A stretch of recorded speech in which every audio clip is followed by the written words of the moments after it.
So hey guys, I am Blake. This is Katie.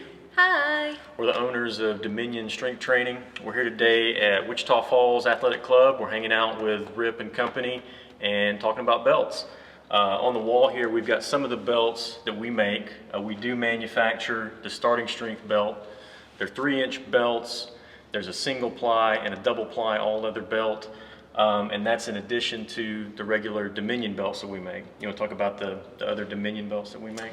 Sure. So we started out at Dominion making a 3-inch suede belt, which is still our most popular belt that we sell today. But since we introduced the starting strength belts, those have surely taken off. We have the 3-inch single ply there right now is flying off the shelves. If you've never used a single ply, they're our easiest belt to get in and out of, so we recommend them to a lot of people. Those come in a 3 and a 4-inch. If you prefer a little bit more weight in your belt, like a little bit thicker, we also have the double ply starting strength belt, which is super nice. It's a little bit more premium.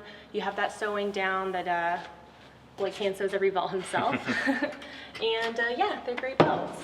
Yeah, these belts are all made out of 100% top grain leather.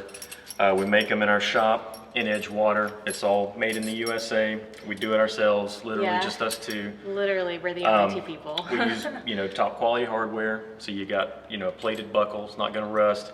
You've got structural aluminum rivets, not like little decorative rivets that some other people use.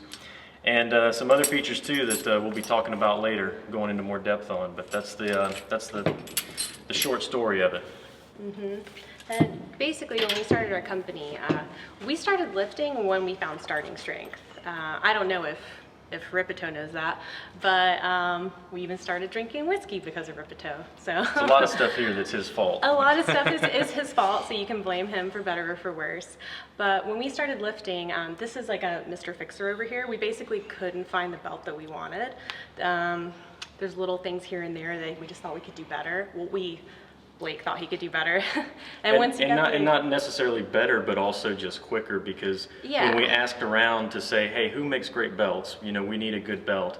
All the recommendations were for companies where you're going to have to wait 6-8 weeks to get something nice. And I just couldn't figure out why you couldn't get a nice belt right now. Right, yeah. And because you're like novice, LP, right? 2 weeks in, you're like, oh, if I just had a belt, it'd be so much better. You want it right then. And so that was kind of our mission. We wanted to help people like us. So yeah, we hope you enjoy the belts. We hope you give us a chance. And we hope you listen into the podcast. Yep. Thanks, guys.